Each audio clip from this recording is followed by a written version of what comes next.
नमस्कार दोस्तों, कैसे हैं आप लोग। आपका स्वागत है हमारे चैनल बी बेसिक्स पर। मैं हूं रितेश पाठक और आज से हम मैथ की क्लास स्टार्ट करेंगे। दोस्तों, मैथ की क्लास स्टार्ट करने से पहले हम एक सुविचार पढ़ लेते हैं आज का। कड़ी मेहनत आपको वहां पहुंचा देती है जहां अच्छी किस्मत शायद ही आपको पहुंचा पाए। तो दोस्तों, हमेशा हमको कड़ी मेहनत करने या ज़्यादा मेहनत करने में हमको आलस से नहीं करना चाहिए। दोस्तों, हमारा आज का पहला चैप्टर जो कि आरपीएफ हो, चाहे एनटीपीसी हो, चाहे रेलवे का कोई सा भी एग्जाम हो, उसका जो मैथ का सिलेबस है, उसके मैथ का सिलेबस का जो पहला टॉपिक या फिर पहला पॉइंट है वो नंबर सिस्टम है। हाँ दोस्तों, हम नंबर सिस्टम से स्टार्ट करेंगे आज। तो दोस्तों, पहली बात तो ये जान लें कि नंबर सिस्टम होता क्या है। तो नंबर सिस्टम किसी भी संख्याओं को लिखने एवं नामकरण करने के लिए जो सुव्यवस्थित जो नियम है उसे हम संख्या पद्धति कहते हैं या फिर नंबर सिस्टम कहते हैं। या फिर हम एक बात जान लें कि नंबर्स क्या है।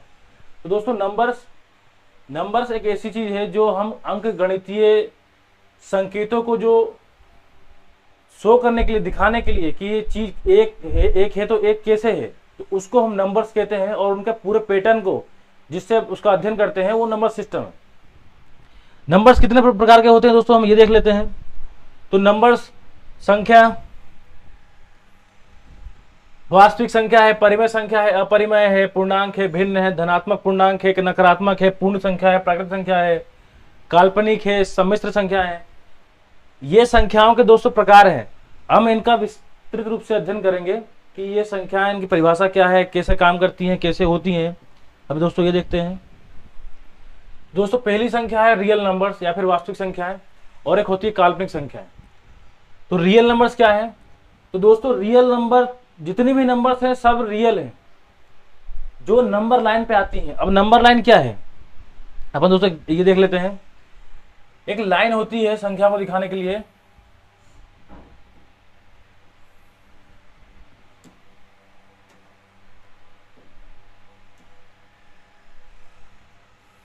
दोस्तों, एक लाइन होती है 0, 1, 2, 3, 4 और ये और बढ़ती जाएगी इस साइड -1, -2, -3, -4। दोस्तों, एक ये नंबर लाइन या फिर इसको संख्या रेखा बोलते हैं हम।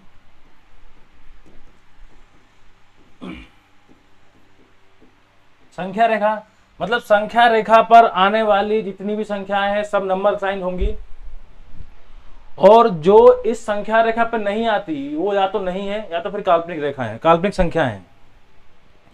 तो दोस्तों, ये वास्तविक संख्या है। अब हम आते हैं अपने कि काल्पनिक संख्या क्या होती है। तो दोस्तों, वे संख्याएं जो वाकई में नहीं है या फिर जिसको हमने एज्यूम किया है। अब दोस्तों वो देखते हैं वो कैसे है।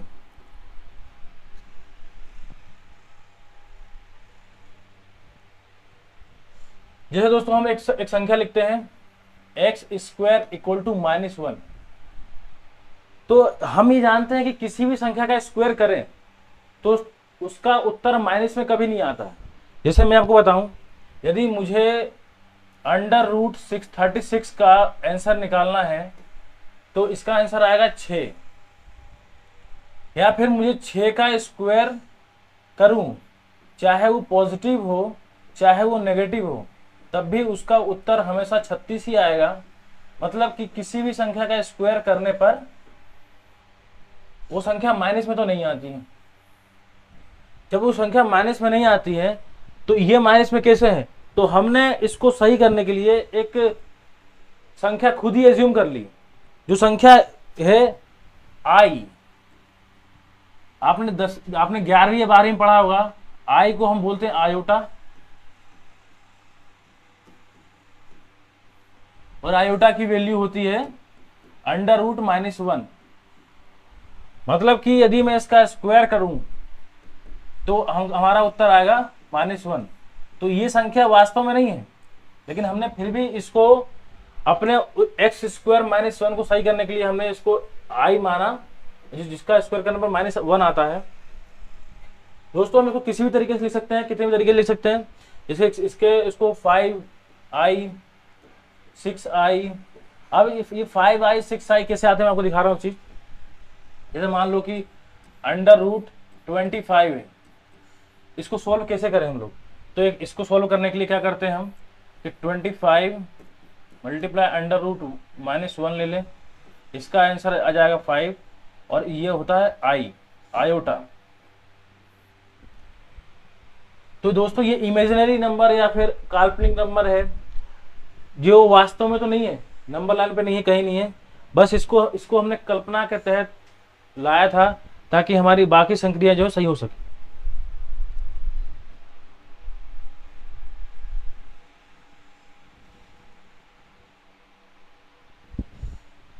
अब दोस्तों एक होती है सम्मिश्र संख्याएं।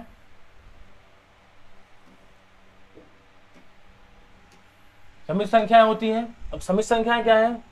सम्मिश्र संख्याएं या कॉम्प्लेक्स नंबर ऐसा नंबर है जो वास्तविक भी है और काल्पनिक भी। एग्जांपल बताऊं आपको, जैसा ये लिखा है 3 + 4i, इसमें जो ये है वो रियल नंबर है, जो कि नंबर लाइन पे अपन इसको शो कर सकते हैं, और जो ये है वो इमेजिनरी नंबर है।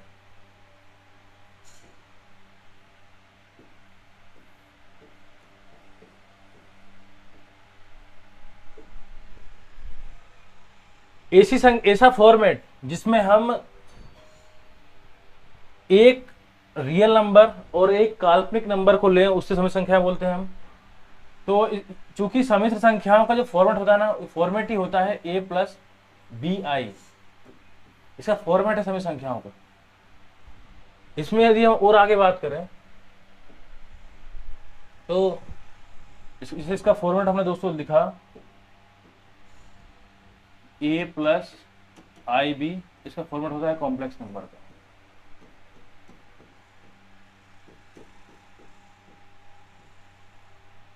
अब हमने संख्या लिखी दोस्त 7, ये तो रियल नंबर है,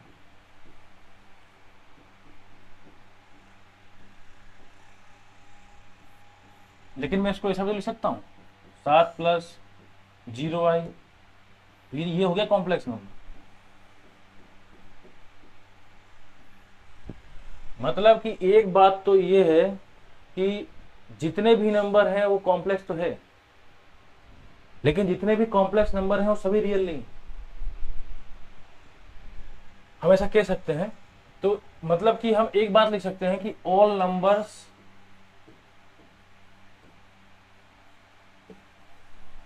आर कॉम्प्लेक्स नंबर।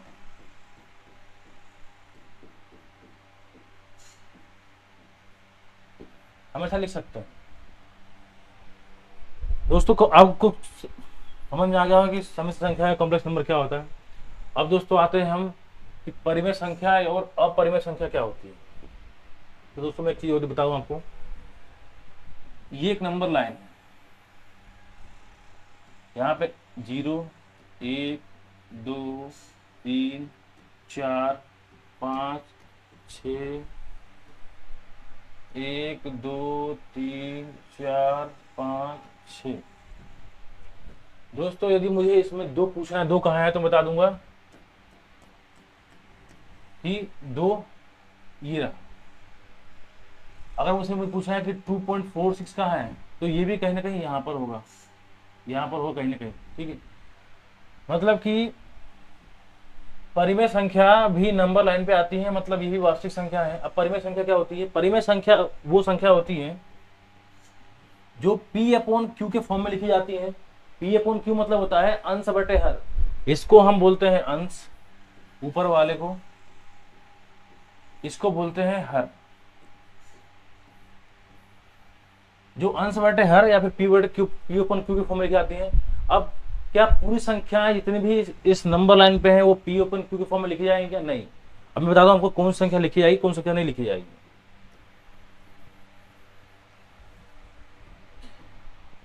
अब दोस्तों एक संख्या है 2.4, यहाँ पे लिखी जाएगी, तो इसको यदि मैं सॉल्व करूं तो 24/10 आ जाता है, तो ये लिखा जाता है। मतलब ये भी परिमेय संख्या है। कुछ संख्याएं होती हैं जैसे कि 2.4444, ये बढ़ती जाती है तो इसको बोलते हैं 2.4 बार। बस एग्जांपल के लिए बता रहा हूं दोस्तों ये चीज, ठीक है, बढ़ती जाती है। तो 2.44 बार लग गया, मतलब 4 बार बार आ रहा है। लेकिन हमने ये सीखा भी पहले वीडियो में, जो मैंने पहले वीडियो पढ़ाई थी उसमें सीखा है कि अपन बार वाले क्वेश्चन को भी सोल्व करके पी अपॉन क्यू के फॉर्म में ला सकते हैं। मतलब कि इसको भी मैं पी अपॉन क्यू के फॉर्म में ला सकता हूं। लेकिन कुछ संख्याएं और भी होती हैं जिसको हम पी अपॉन क्यू के फॉर्म में नहीं ला सकते। तो जो पी अपॉन क्यू के फॉर्म में आती हैं वो होती हैं परिमेय संख्या।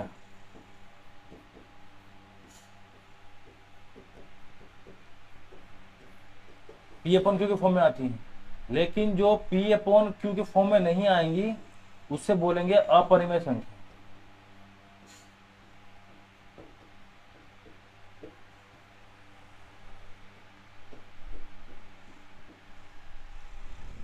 तो दोस्तों ऐसे कौन से नंबर होंगे जो पी अपॉन क्यू के फॉर्म में नहीं आ पाएंगे? तो एक संख्या होती है पाई। आप सोच रहे होंगे पाई की वैल्यू तो 22/7 होती है, ये तो पहले से पी अपॉन क्यू के फॉर्म में। लेकिन दोस्तों ये 22/7 की जो वैल्यू है, अब वो कितनी हो जाने वाला 3/1/4, वो बढ़ती जाती है, कभी उसका अंत नहीं होता, रुकती नहीं है। √2 हो गया, √7 हो गया, √17, ये जो संख्याएं हैं इनको सोल्व करने पर ये चलते जाएंगे, इनका अंत नहीं होगा। ये कभी भी पी अपॉन क्यू के फॉर्म में इसको हम नहीं लिख सकते।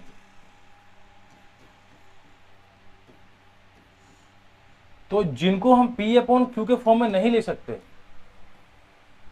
वो होती है अपरिमेय संख्या।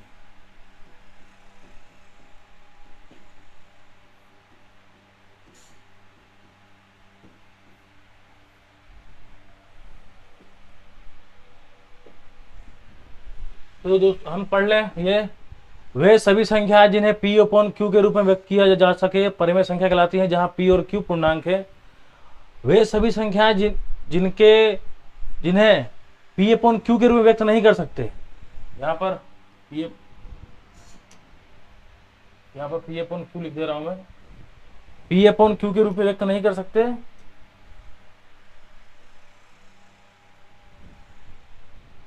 वो अपरिमेय संख्या कहलाती हैं, जहां पी और क्यू पूर्णांक है। √2, √5, √7 एक्सेट्रा, और भी ऐसे बहुत सारे दोस्त एग्जाम्पल हैं, इसको हम पी अपन क्यू के फॉर्म में नहीं कर सकते। अब दोस्त एक होता है इंटीजर, एक होता है फ्रैक्शन। इंटीजर्स क्या है? तो नंबर लाइन पे 0 से लेके धनात्मक की तरफ जाने वाली 1 2 3 4 5 6 और ऋणात्मक जाने वाली -1 -2 -3, ये सभी जो संख्याएं हैं वो इंटीजर कहलाती हैं। हम इसको अच्छे से समझें एक बार।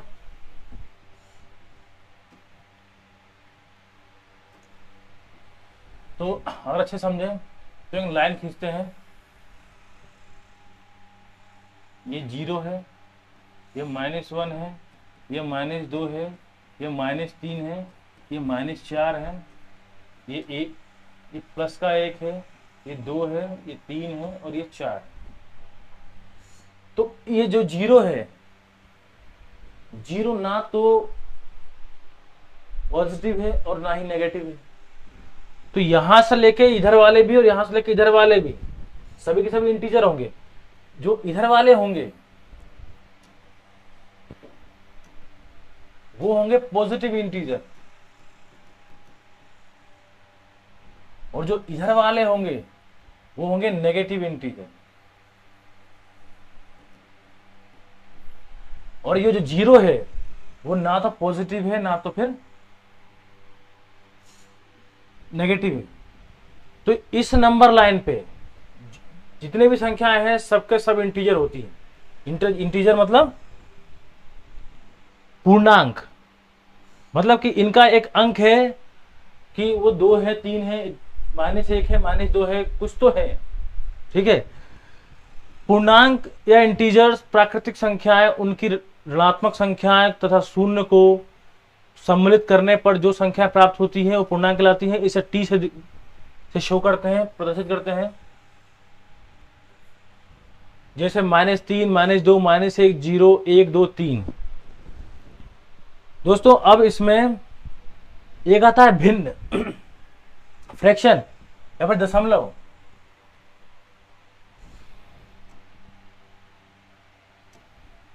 यदि हम बात दशमलव ही करें तो संख्या, कुछ संख्या होती है 2.43, ये सब दशमलव वाली है। इसको जिसको अपन P/Q के फॉर्म में बाद में लिख दें, वो फ्रैक्शनल वैल्यू में लिख दें, वो भी भिन्न में, अंश से हर में, तो वो फ्रैक्शनल संख्या या फिर दशमलव संख्या कहलाती है। अब दोस्तों अगर हम इसमें देखें कि ये तो हो गई पॉजिटिव इंटीजर, पॉजिटिव धनात्मक पूर्णांक, और ये होगा ऋणात्मक पूर्णांक, धनात्मक, और ये होगा ऋणात्मक। अगर मैं इधर अगर फिर ये अगर इसमें देखूं मैं कि ये 0, 1, 2,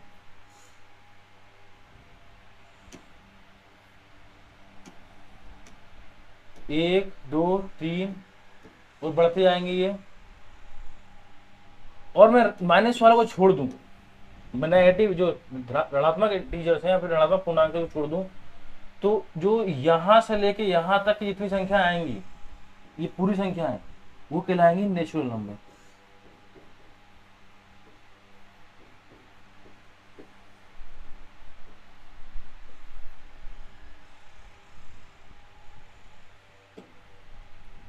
हम इसकी बात करें दोस्त कि 0, 1, 2, 3, 4 ये बढ़ती जाती है ऐसे, तो जो यहां से लेके जो संख्या आगे जा रही है वो है प्राकृतिक संख्याएं।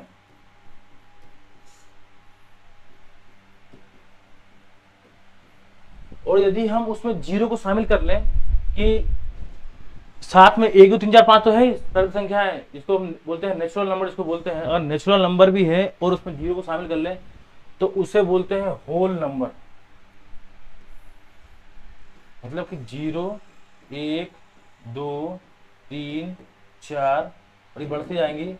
तो अब पहले तो हमने लिया था 1 से लेके आगे तक, अब हम ले रहे हैं 0 से लेके आगे तक, तो इसे बोलते हैं होल नंबर।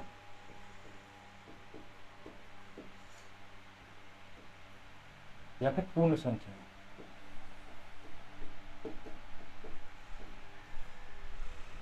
इसकी 200 डेफिनेशन में देख लेते हैं।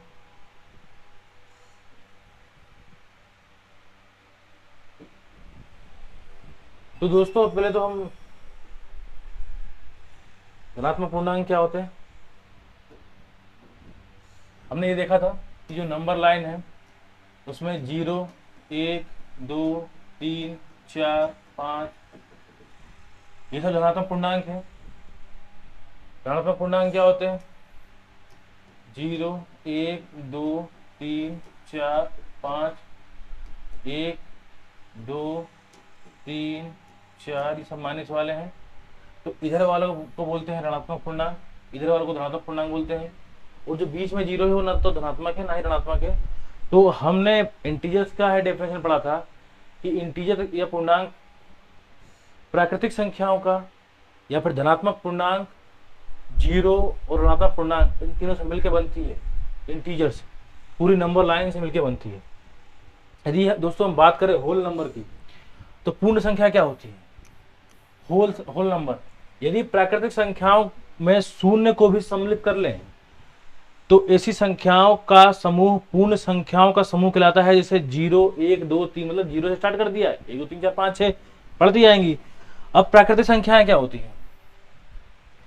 गणना करते समय प्रयोग में आने वाली संख्याएं प्राकृतिक संख्याएं होती हैं, परंतु इसमें शून्य शामिल नहीं है, जैसे 1, 2, 3, 4, 5 आदि। तो नेचुरल नंबर या प्राकृतिक संख्याएं वो संख्याएं हैं जो नंबर लाइन पे 1, 2, 3, 4 से स्टार्ट होती है। इनको गणना करने में इस्तेमाल करते हैं, क्योंकि यदि कोई पूछता है कि आपने आज कितने किलोमीटर रनिंग की, तो आप बोलते हो 2, 5 जो भी बोलते हो। कभी ऐसा नहीं बोलते हैं कि -2, -5, ऐसा कभी नहीं बोलते।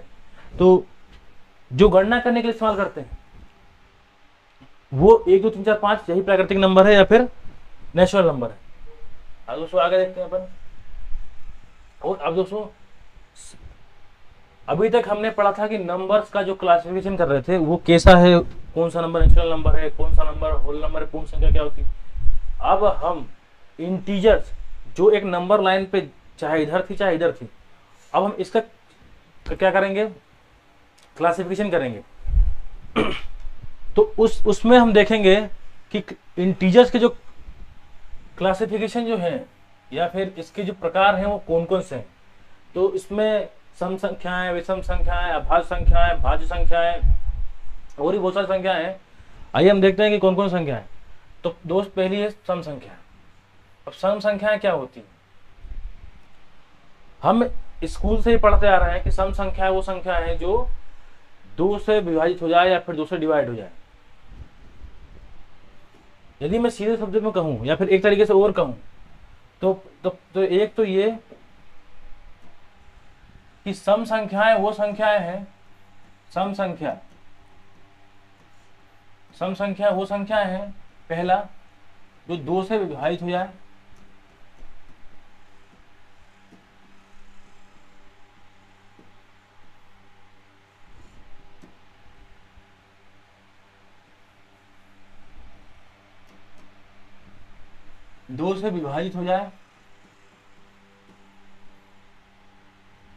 दूसरा या तो 2n के फॉर्म में लिखा हो, जहां पर n की वैल्यू कुछ भी हो सकती है, 1, 2, 0, -4 कुछ भी हो सकती है। मतलब कि 2n के फॉर्म में लिखा है जिसके मल्टीप्लाई में 2 हो, वो संख्या सम संख्या कहलाती है। तभी तो वो 2 से डिवाइड होगा, मतलब कि वो 2n के फॉर्म में लिखी होनी चाहिए। अगर इसमें लिखी है तो वो संख्या सम संख्या होगी। अब एक आता है विषम संख्या। कि विषम संख्या क्या होती है? विषम संख्या तो जो 2n+1 के फॉर्म में लिखी होगी वो संख्या कहलाएगी विषम संख्या। यदि हम बात कर रहे थे तो सम संख्या के लिए क्या फॉर्म था, 2n+1, 2n ओनली, ये सम के लिए था। यदि हम बात विषम की करेंगे तो वो 2+n के फॉर्म में लिखी जाएगी। जैसे मान लो कि मेरे को n, इसमें 2n+1 में मैं n लेता हूं 2,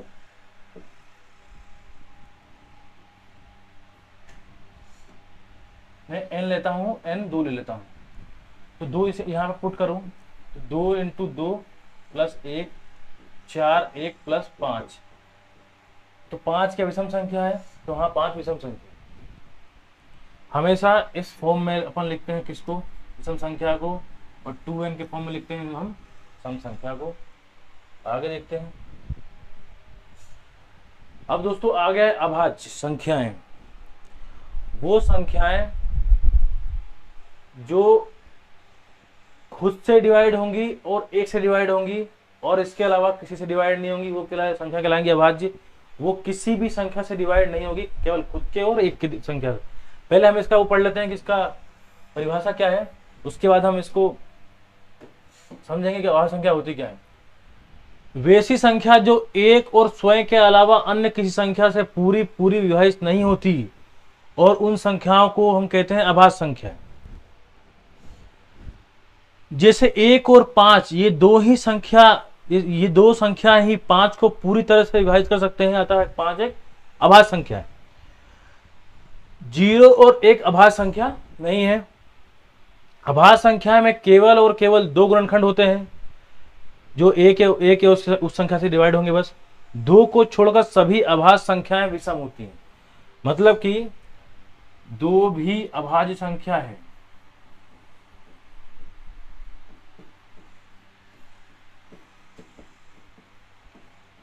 जो सम संख्या है।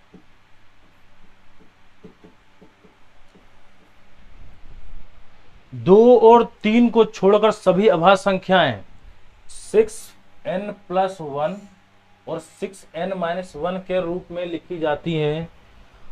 3, 5, 7 विषम संख्याओं में केवल एक ही समूह अभाज्य संख्या का है जो कि कंसेक्यूटिव आ रहा है।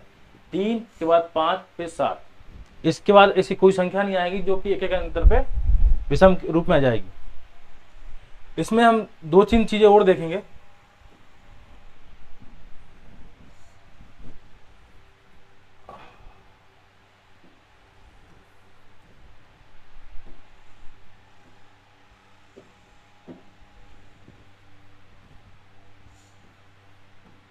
अभाज्य संख्या,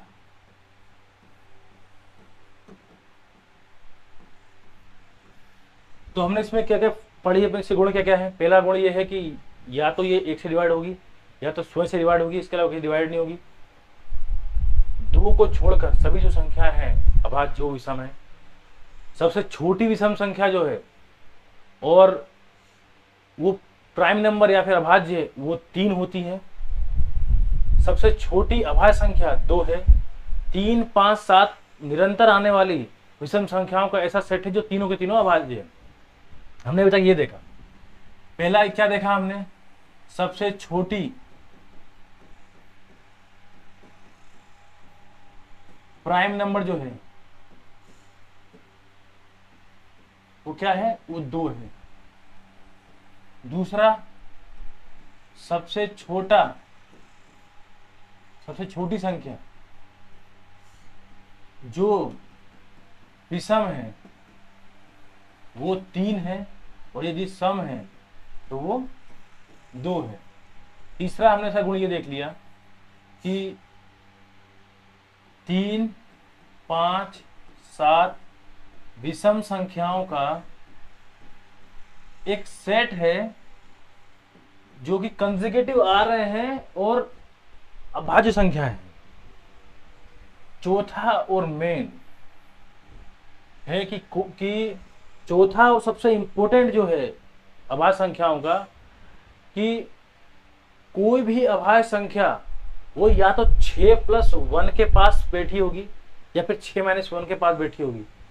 ये जरूरी नहीं है कि जो अभाज्य संख्या है वो 6+1 के पास ही बैठी हो, वो 6-1 के पास ही बैठी हो सकती है। लेकिन ये भी जरूरी नहीं है कि 6+1 करें हम और 6-1 करें तो वहां पे उपस्थित संख्या होगी वो अभाज्य होगी, ये भी जरूरी नहीं है भाई, है ना। तो कोई भी अभाज्य संख्या जो रहेगी, कोई भी अभाज्य संख्या या तो 6+1 के पास होगी या फिर 6-1 के पास होगी। मतलब यदि हमें ढूंढना है कि कोई संख्या अभाज्य संख्या है कि नहीं, तो हमें बस ये पता करना है कि उसके पहले की जो संख्या है वो क्या 6 से डिवाइड हो रही है क्या, या फिर उसके बाद की संख्या है वो क्या 6 से डिवाइड हो रही है। यदि डिवाइड हो रही होगी तभी वो अभाज्य संख्या होगी, नहीं तो फिर अभाज्य संख्या नहीं होगी।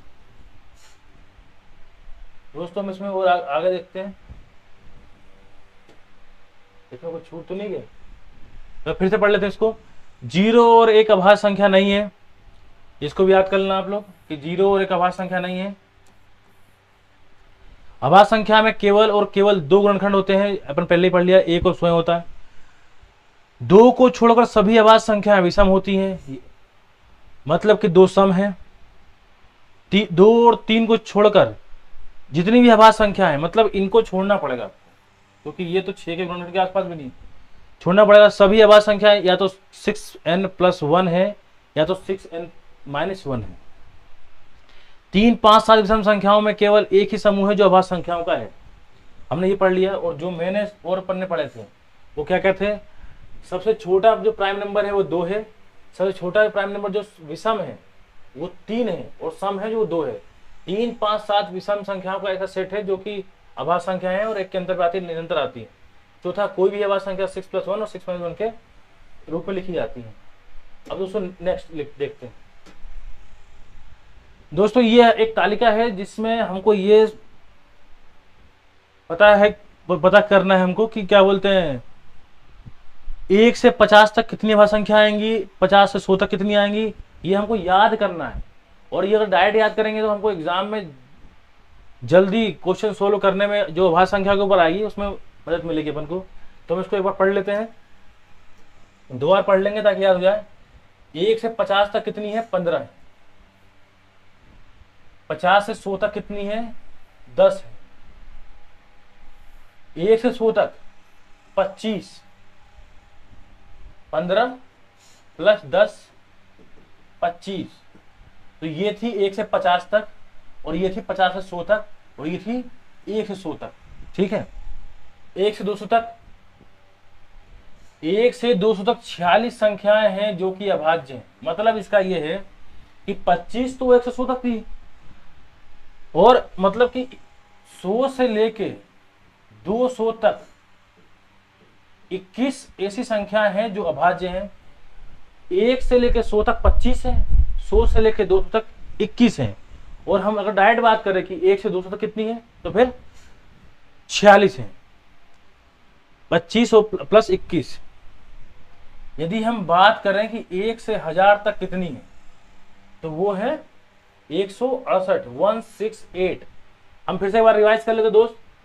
1 से 50 तक 15, 50 से 100 तक 10, 1 से 100 तक 25, और 1 से 200 तक 46, और 1 से 1000 तक 168। ये उसको बिना देखे लिखते हैं अपन। 1 से लेके 50 तक 15, 50 से लेके 100 तक 10, 1 से लेके 100 तक 10, 15, 25, 1 से लेके 200 तक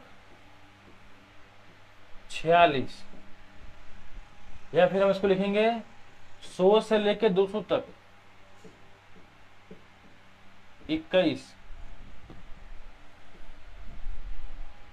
1 से लेके 1000 तक 168। दोस्तों ये हमें मुंह जबान याद होनी चाहिए, क्योंकि इस पर डायरेक्ट क्वेश्चन बनते हैं एग्जाम में।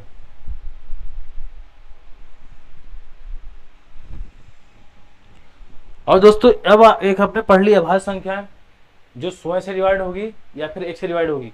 अब एक आ गई सहअभाज्य संख्या। तो हम इसका पहले पढ़ते हैं डेफिनेशन कि सहअभाज्य संख्या कहती क्या है, उसके बाद हम इसको समझेंगे कि वाकई में ये क्या है। दो या दो से अधिक संख्याएं, दो या दो से अधिक संख्याओं के बीच अधिकतम उभयनिष्ठ 1 हो तो वे संख्याएं सहअभाज्य संख्याएं कहलाती हैं। दूसरे शब्दों में कम से कम दो अभाज्य संख्याओं का ऐसा समूह जिसका महत्तम समावर्तक 1 हो। उदाहरण के लिए 2, 3, 3, 4, 5, 6, 14, 15 जो भी है। सहअभाज्य संख्या को हम इस प्रकार भी समझ सकते हैं जैसे कि 2 और 3। अब दोस्तों सहअभाज्य संख्या क्या होती है इसको समझते हैं अच्छी तरीके से। दो संख्या लिखता हूं, जैसे मान लो 14, 15। इसको यदि मैं उसका करूं गुणनखंड तो ये टूटेगा 2 और 7 में। यदि मैं इसका करूं तो ये टूटेगा 3 और 5 में। 7 दूनी 14 और 3 बचे 15। तो क्या एक कोई भी संख्या इसमें जो उपस्थित है क्या इसमें है क्या? नहीं। तो क्या उपस्थित है दोनों में कि 14 इंटू 1 14 होता है और 15 इंटू 1 15 होता है। यही एक उभयनिष्ठ संख्या या फिर महत्तम समावर्तक जिनका जो HCF बनता है, यही एक संख्या है 1। तो जिन संख्याओं का HCF केवल 1 आता है वही संख्या कहलाती है सहअभाज्य, को प्राइम नंबर, जो आपस में ही अभाज्य संख्या है। दोस्तों अपन नेक्स्ट देखते हैं जुड़वा अभाज्य संख्या है। अब दोस्तों जुड़वा अभाज्य संख्या क्या होती है? अभाज्य संख्या हमने पढ़ ली, सहअभाज्य संख्या पढ़ ली, अब जुड़वा अभाज्य संख्या पढ़ना है। पहले हम इसको पढ़ लें कि इसका डेफिनेशन क्या है। तो जुड़वा अभाज्य संख्याओं के ऐसे युग्म जिनका अंतर या फिर डिफरेंस 2 है उन्हें जुड़वा अभाज्य संख्या कहते हैं। जैसे 3, 5, 11, 13, 17, 19 जुड़वा अभाज्य संख्या या फिर अभाज्य युग्म है। यदि x और y जुड़वा अभाज्य संख्या है तो x और y दोनों अलग अलग अभाज्य संख्या होनी चाहिए और उनके बीच का अंतर 2 होना चाहिए। 1 और 100 के बीच जुड़वा अभाज्य संख्याओं के 8 युग्म हैं। ये या इंपॉर्टेंट है, कभी एग्जाम में डायरेक्ट पूछ ले कि 1 से लेके 100 तक कितनी जुड़वा अभाज्य संख्याओं के युग्म हैं, तो उसका आंसर आएगा 8, इसको नोट कर लेना या फिर नोट्स बना लेना बाद में, पहले वीडियो देख लो आप। 5 ही केवल एक संख्या है जो दो जुड़वा आभाज्य संख्याओं के युग्म से जुड़ा हुआ है। कैसे मतलब? 5 तो एक आभाज्य संख्या हो गई 3, 5, एक हो गई 5 और 7, दोनों ही ये भी आभाज्य संख्या का युग्म है, ये भी आभाज्य संख्या का युग्म है, मतलब इनका अंतर भी 2 है, जुड़वा आभाज्य संख्या है और ये भी जुड़वा आभाज्य संख्या है। तो 5 एक ऐसी संख्या है जो दो जुड़वा आभाज्य संख्याओं से जुड़ा हुआ है।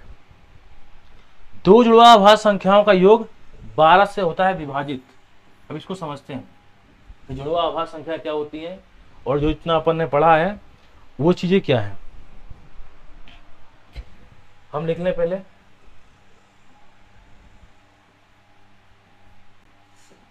जुड़वा अभाज्य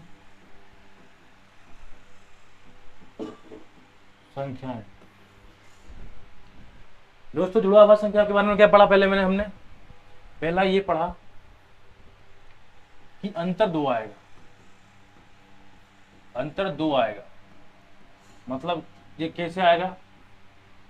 5, 7, 2 अंतर, 11, 13, 2 अंतर, मतलब कि ये विषम संख्याओं का एक ऐसा युग्म या फिर अभाज्य संख्याओं का ऐसा युग्म जो यदि विषम संख्याओं का है तो वो अभाज्य भी होना चाहिए। अभाज्य संख्याओं का ऐसा युग्म जिनका अंतर 2, 5 और 7 के बीच का अंतर 2, इस टाइप से हो तो जुड़वा आभाज्य संख्या है। दूसरा हमने क्या पढ़ा कि 5 एक ऐसी संख्या है, एक संख्या है जो दो युग्म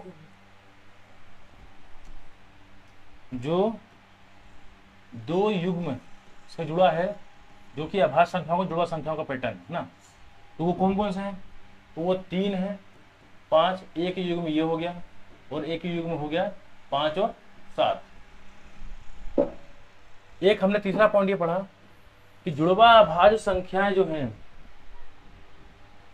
उनका जो योग रहेगा वो 12 से डिवाइड होगा।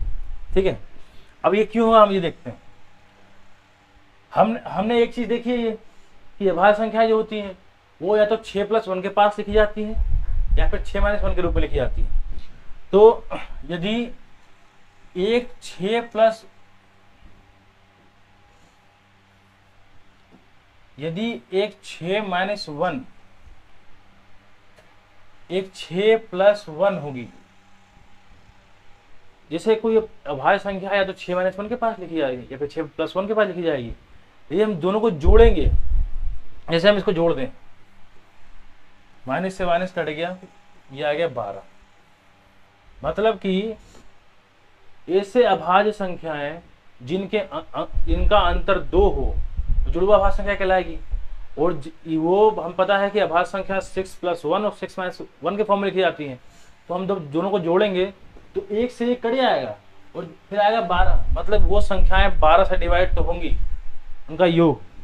यदि हमें चेक करना है कि जुड़वा अभाज्य संख्या है क्या, दोनों को जोड़ो, 12 से डिवाइड कर दो। एक तो ये हो गया। अब हम आगे देखते हैं कि हमने इसमें और क्या पढ़ा था।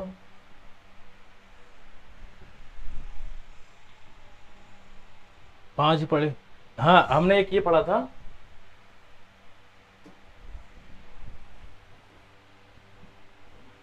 तो था कि 1 से 100 तक 8 युग्म है जुड़वा अभाज्य संख्या में।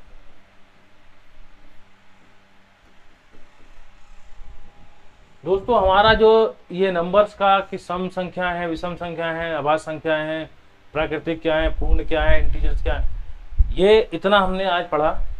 अब इसके बाद कुछ क्वेश्चन है जो बहुत बेसिक क्वेश्चन है, ज़्यादा टफ क्वेश्चन नहीं लिए मैंने, इसको सॉल्व करेंगे कि आपने समझा कितना है।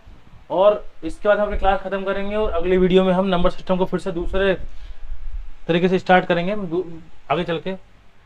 तो ये हमारे क्वेश्चन जो एग्जाम में पहले पूछे जा चुके हैं, एनटीपीसी में या फिर एसएससी में पूछे गए हैं, ऐसे क्वेश्चन हम देखते हैं।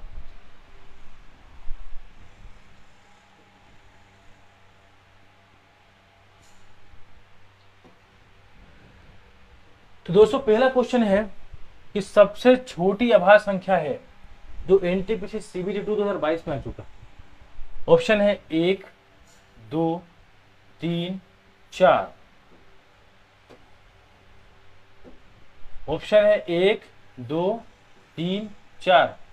सबसे छोटी अभाज्य संख्या कौन सी है? हमने पहले पढ़ चुके हैं कि सबसे छोटी अभाज्य संख्या है 2, सबसे छोटी विषम अभाज्य संख्या जो है 3 है, सबसे छोटी सम अभाज्य संख्या वो 2 है। तो इसका आंसर आएगा ऑप्शन बी 2। फिर से एक बार रिवाइज कर लेता हूं, मैं करवाता हूं आपको। सबसे छोटी अभाज्य 2 एकमात्र सम संख्या 2 सबसे छोटी विषम संख्या 3। यह अभाज्य संख्या के बारे में हमने पढ़ा था और कुछ कॉन्सेप्ट और हैं जो वो अपन ने याद किए थे कि 1 से लेकर 50 तक 15 है, 15 अभाज्य संख्या है। 1 से लेकर 100 तक 25 है, 1 से लेकर 50 तक 10 है, 1 से लेके 1000 तक 168 है, 1 से लेके 200 तक 46 है। ये हमने याद किए थे। अभाज्य संख्या के बारे में जो पढ़ा है उस देख लो। सबसे छोटी अभाज्य संख्या 2 है, एकमात्र सम अभाज्य संख्या जो है 2 है, जो सम संख्या है। सबसे छोटी जो विषम संख्या है वो 3 है। 1 से 50 से लेके 50 तक कितनी अभाज्य संख्या है? तो वो 15 है। 1 से लेके 50 तक कितनी है? 10 है। 1 से लेके 100 तक कितनी है? 25 है। 1 से लेके 1000 तक 168 है और 1 से लेके 200 तक 46 अभाज्य संख्याएं हैं। आइए हम अपना नेक्स्ट क्वेश्चन देखते हैं कि नेक्स्ट क्वेश्चन क्या है। दोस्तों नेक्स्ट क्वेश्चन है कि निम्नलिखित में से कौन सी सबसे छोटी भाज्य संख्या है जो कि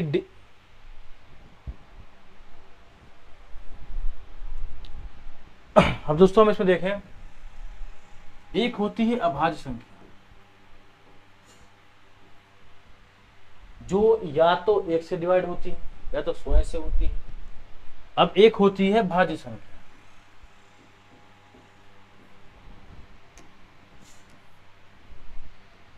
एक होती है भाज्य संख्या। भाज्य संख्या क्या होती है? भाज्य संख्या वो संख्या होती है जो एटलीस्ट किसी न किसी नंबर से डिवाइड होगी, लेकिन वो डिवाइड करने वाला जो संख्या रहेगा वो 1 नहीं होगा, ना ही 0 होगा। भाज्य संख्या तो ऑप्शन हम पहले पढ़ लेते हैं। 2, 4, 6, 9। यदि हम देखें तो दो संख्या के बारे में पढ़ा तो ये सम संख्या है और सबसे छोटी समअभाज्य संख्या है, सबसे छोटी सम संख्या। लेकिन 2 को कोई डिवाइड नहीं कर रहा है 1 के अलावा। अब हम आते हैं 4 पे। 4 को 2 गुणनखंड, 2 और 2 इसे गुणनखंड है। 6 के भी हैं, 3 और 2 और 9 के हैं, 3 और 3। लेकिन क्वेश्चन पूछा गया है कौन सी सबसे छोटी भाज्य संख्या है, ना कि अभाज्य। तो इसका उत्तर आएगा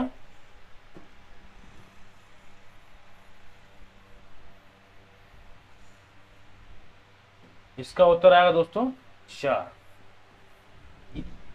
मतलब कि इसको याद रखने वाली बात है कि 4 सबसे छोटी भाज्य संख्या है, 2 नहीं है, ना ही 3 है, 4 है। हम दोस्तों नेक्स्ट क्वेश्चन पे देखते हैं नेक्स्ट क्वेश्चन क्या कहता है। नेक्स्ट क्वेश्चन है भाज्य संख्या अभाज्य संख्या के लिए क्या सही है।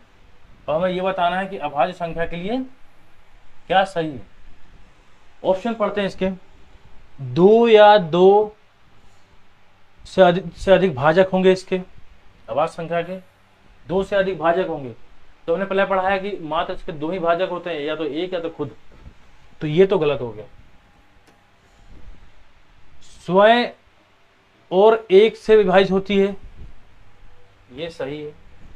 इसका कोई भाजक नहीं है, तो ये भी गलत है। एक काट देता है, स्वयं भी काट देता है। सबसे छोटी अभाज्य संख्या 3 है, ये भी गलत है। सबसे छोटी अभाज्य संख्या 2 है, हम पहले पढ़ चुके हैं। नेक्स्ट क्वेश्चन,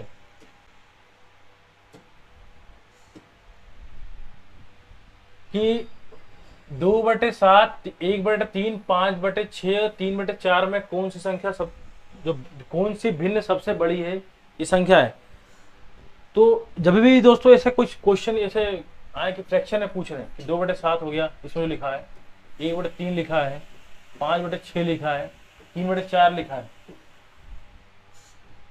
या तो हम ऐसा करें कि सबका एलसीएम ले लें, फिर मल्टीप्लाई करके सबको इक्वल कर लें, सॉल्व कर लें। यदि हमें ये नहीं करना है और हमें यही देखना है कि इसमें सबसे बड़ी संख्या कौन सी है, सबसे छोटी संख्या कौन सी है, तो हम इसे कंपेयर कर लेते हैं। जैसे इसको और जो कंपेयर करते हैं, तो कंपेयर कैसे करते हैं, क्रॉस मल्टीप्लिकेशन मेथड से। जैसे मान लो मुझे 2/7 को यदि 1/3 से कंपेयर करना है, तो इसका मल्टीप्लाई इधर करूंगा, इसका मल्टीप्लाई इधर करूंगा, तो ये आ जाएगा 14, ये आ जाएगा 6/7 और ये आ जाएगा 7/3। तो जिसका अंश सबसे बड़ा रहेगा वो संख्या बड़ी रहेगी। जैसे इसका अंश बड़ा है इससे, तो 1/3 2/7 से बड़ी है।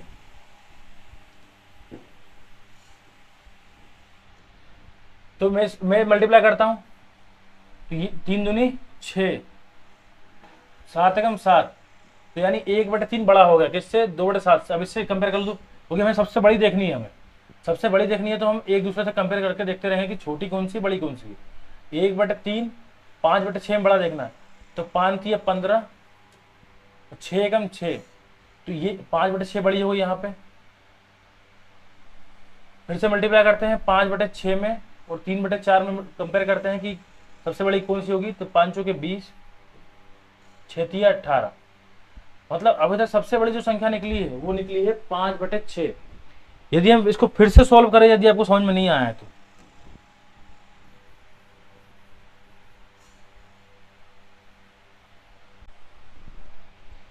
दोस्तों, यदि हम इस क्वेश्चन को समझें फिर से एक बार, तो नॉर्मल तरीके से 2/7 और 1/3 में हमें यह देखना है कि बड़ा कौन सा है। तो इस 3 का मल्टीप्लाई इधर करूंगा और 7 का मल्टीप्लाई इधर करूंगा, और 3 दूनी 6 और 7 एकम 7। मल्टीप्लाई करने के बाद जो संख्या सबसे बड़ी ऊपर लिखी जाएगी वो उसके नीचे वाला भिन्न उससे बड़ा होगा। यानी कि 2/7 और 1/3 में सबसे बड़ा भिन्न है 1/3। हम इन चारों को आपस में कंपेयर करके देखते रहेंगे कि सबसे बड़ी भिन्न कौन सी है। तो 2/7 और 1/3 में सबसे बड़ी है 1/3। अब हम क्या करते हैं कि 1/3 को कंपेयर करते हैं 5/6 से, तो 6 एकम 6, 5 3 15, तो ऊपर आ रहा है 15 सबसे बड़ा किसके, 5/6 के। यानी 5/6 अभी तक सबसे बड़ा भिन्न है, क्योंकि 1/3 इससे बड़ा था, 5/6 इससे ही बड़ा है, मतलब अभी तक सबसे बड़ा कौन सा है, 5/6। अब 5/6 को कंपेयर करते हैं हम 3/4 से, तो 5 चौके 20 और 6 3 18, तो यानी सबसे बड़ा भिन्न जो है इन चारों में कौन सा रहेगा, 5/6। तो हमारा उत्तर है 5/6। दोस्तों नेक्स्ट क्वेश्चन देखते हैं।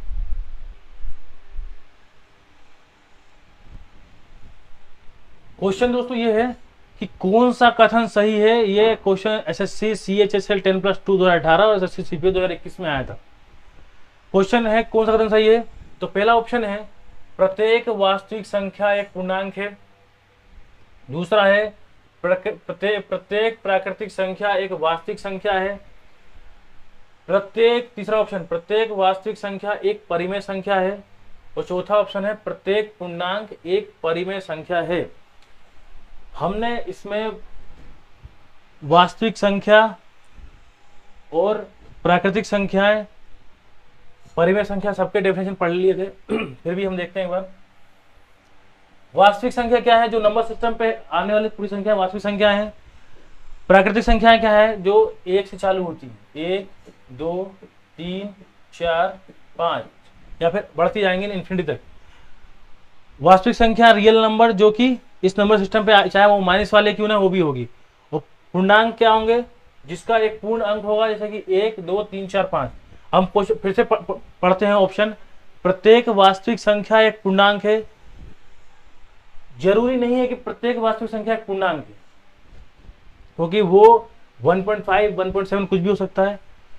प्रत्येक प्राकृतिक संख्या एक वास्तविक संख्या है। तो 1 2 3 4 जितनी भी संख्या है वास्तविक संख्या है। अभी पूछ रहा है कौन सा कथन सही है, तो अभी तक तो बी सही है। प्रत्येक वास्तविक संख्या एक परिमेय संख्या है। तो जितनी भी वास्तविक संख्या है क्या वो परिमेय संख्या है? ये जरूरी नहीं है। प्रत्येक पूर्णांक एक परिमेय संख्या है, ये तो दोस्तों प्रत्येक पूर्णांक एक परिमेय संख्या हो ये भी जरूरी नहीं है।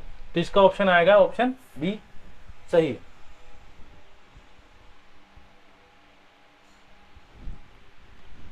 दोस्तों ये हमारा आज के क्लास का आखिरी क्वेश्चन है, जो कि आरआरबी ग्रुप डी में आया हुआ है 21 में।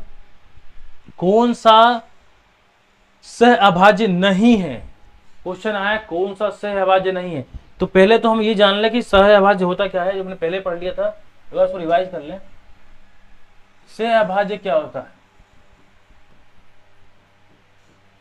हमने सह अभाज्य की हमने गुण पढ़े थे। इसमें पहला गुण ये था कि इनका जो HCF होगा वो 1 होगा। मतलब कि दो संख्या लिखी है, जैसे 25 लिखा है, एक 30 लिखा है, तो इसको मल्टीप्लाई करने पर आता है, गुणनखंड करने पर आता है 5 × 5, इसका आता है 5 × 6। इन दोनों का एलसीएम निकालो तो 5 निकलता है। मतलब कि ये सह अभाज्य नहीं। सह अभाज्य तभी होगा जब उनका अधिकतम जो उभयनिष्ठ या फिर HCF है वो आएगा 1। तो हम 4 ऑप्शन देखते हैं। 1 11 13 है, 17 51 है, 17 23 है, 15 17 है। इसमें हम देखें तो 11 का कोई गुणनखंड नहीं है, 13 के भी नहीं है, तो इनका जो HCF है 1 है, तो ये हो सकती है। 17 51 17 51 क्या निकलेंगे? 17 × 3 17 × 3 निकलेंगे गुणनखंड। तो यानी इसका जो HCF है वो है 17। इसका जो HCF है वो 17 है, तो ये नहीं हो सकती। तीसरा ऑप्शन 17 23, तो इसका HCF भी 1 होगा, क्योंकि 23 का कोई गुणनखंड नहीं है और 17 के भी नहीं है। तो चौथा ऑप्शन है 15 17, तो 15 17 के गुणनखंड निकाल कर देखते हैं क्या HCF आता है। तो 15 का होगा 3 × 5, तो 17 के गुणनखंड होंगे 17 × 1, यानी इसका गुणनखंड भी कोई नहीं है, तो इसका HCF भी आएगा 1। मतलब यदि पूछा गया कि सह अभाज्य संख्या कौन सी नहीं है, तो वो होगी ऑप्शन बी सही, और इसका HCF था 1। तो हमारा उत्तर होगा ऑप्शन बी। दोस्तों आज के लिए इतना ही, बाकी हम मिलते हैं अगले नेक्स्ट वीडियो में, जिसमें हम नंबर सिस्टम को आगे चालू करेंगे, फिर से आगे नंबर सिस्टम खत्म करने की कोशिश करेंगे। तब तक के लिए जय हिंद जय भारत। अगर हमारा वीडियो आपको अच्छा लगा तो इसे लाइक करें, शेयर करें, सब्सक्राइब करें हमारे चैनल को। तब तक के लिए धन्यवाद।